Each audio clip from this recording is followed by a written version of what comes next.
Welcome to healthy food. இன்றைக்கி என்ன பார்க்க போகிறோன்னா ஒரு சூப்பரான சட்னி ரெசிபி தாங்க பார்க்க போகிறோம். இது இந்த சட்னி ஊத்தாப்பத்துக்கு, இட்லிக்கு எல்லாமே ரொம்ப டேஸ்ட்டாக இருக்கும். இதுக்கு ஒரு வரமிளகா சின்ன சைஸ் புளி எடுத்திருக்கேன். அதை நல்ல எண்ணெயில் ஃபஸ்ட்டு நல்லா வதக்கிடுங்க. வதங்கினதுக்கு அப்புறமா 2 பல்லேரி வெங்காயத்தை கட் பண்ணி எடுத்திருக்கேன். இதை லைட்டாக ஒரு வதக்கிடுங்க. வதக்கிட்டு ஒரு 8 சின்ன வெங்காயம் கிட்ட நான் கட் பண்ணி ஒளிச்சு எடுத்திருக்கேன். அதை அப்படியே உள்ளே சேர்த்துக்கலாம்.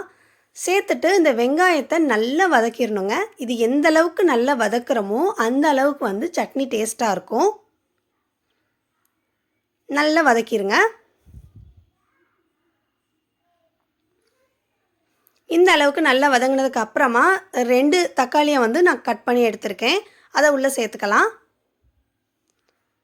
சேர்த்துட்டு கொஞ்சமாக இந்த தக்காளி வதங்கட்டும். இந்த அளவுக்கு வதங்கினதுக்கு அப்புறமா வெள்ளை எள் இருக்கு இல்லையா, அதை கண்டிப்பாக சேர்த்துங்க. சேர்த்துனீங்கன்னா தான் இந்த சட்னி அவ்வளோ டேஸ்ட்டாக இருக்கும். இந்த அளவுக்கு ஒரு டேபிள் ஸ்பூனில் சொன்னோன்னா 1 டேபிள் ஸ்பூன் சேர்த்துக்கங்க.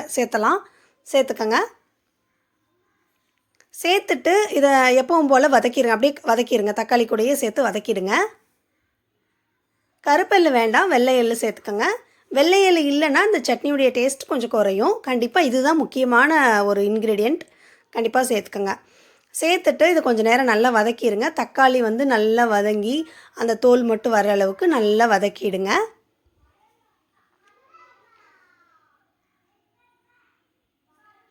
நல்லா வதங்கிடணும்.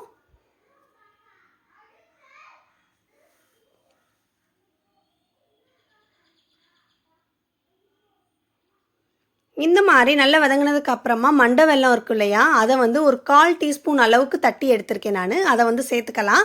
இது சட்னிக்கு ஒரு ஃப்ளேவர் கொடுக்கும். அதுக்காக தான் இதை நம்ம சேர்த்துறோம். சேர்த்துட்டு அந்த சர்க்கரை அந்த வெல்லம் போட்டோம் இல்லையா, அது நல்லா கலங்கிடணும், நல்லா உருகிடணும். அந்தளவுக்கு நல்லா வதக்கிடுங்க. வதக்கிட்டு அடுப்பை ஆஃப் பண்ணிவிட்டு நல்லா ஆற விட்டுருங்க.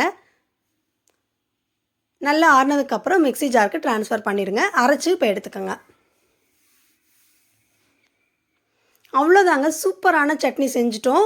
இது இட்லிக்கும் ஊத்தாப்பத்துக்கும் அவ்வளோ அருமையாக இருக்குங்க. தோசைக்கு எல்லாத்துக்குமே செம்ம டேஸ்ட்டாக இருக்குங்க. நீங்கள் செஞ்சு பாருங்கள். செஞ்சு பார்த்துட்டு கண்டிப்பாக உங்கள் கமெண்ட்ஸை ஷேர் பண்ணுங்கள். இதுவரையும் சேனலை சப்ஸ்கிரைப் பண்ணாதவங்க கண்டிப்பாக சேனலை சப்ஸ்கிரைப் பண்ணுங்கள். தேங்க்ஸ் ஃபார் வாட்சிங்.